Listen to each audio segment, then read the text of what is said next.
The First Time Countdown's number 2 story, tonight's worst persons in the world, the bronze to radio sports yacker Mike Francesa. Also does a local TV show in New York. You may have heard that an underinformed Fox sideline reporter was taping an interview with a new football coach about whether or not he'd talked to an old mentor. Unfortunately, the old mentor is dead. The reporter had to restart the interview. It's dumb, but it happens. It was embarrassing enough that this was seen on the Raw Fox feed, seen by all the other networks. So you know what this Francesa does? He takes the mistake from the interview which was not shown live or on tape on Fox or anywhere else. He plays it on his show. Now Fox is rightly not letting the other TV networks watch its Raw feeds anymore, so we don't get to show you extra replays or funny shots from the crowd. Nice job. Number 2, Joe Wurzelbacher.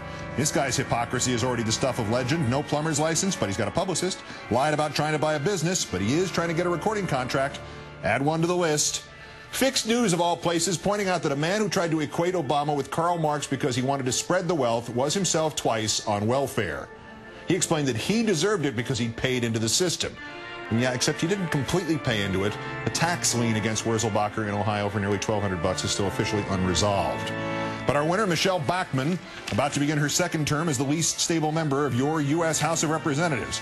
It's just 3 weeks ago tonight that she went on hardball and suggested that there were members of Congress and Senate, including Senator Obama, who held anti-American views, and the media should investigate.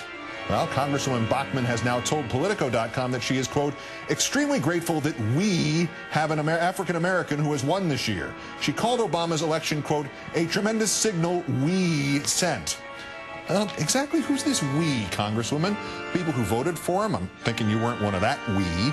The people who viewed him as an appropriate and patriotic choice for executive? Well, you called him anti-American, so clearly you aren't one of that we either. The collective voice of the United States? Well, yeah, you're in that we. And in fact, you do deserve some credit for Obama's election, because thanks for reminding the rest of us how quickly things could go horribly wrong when unscrupulous hypocrites get into the mix, and how vigilant we have to be when they start trying to divide us. Congresswoman Michelle Bachmann of Minnesota. By the way, nice face, both of them. Today's worst person in the world.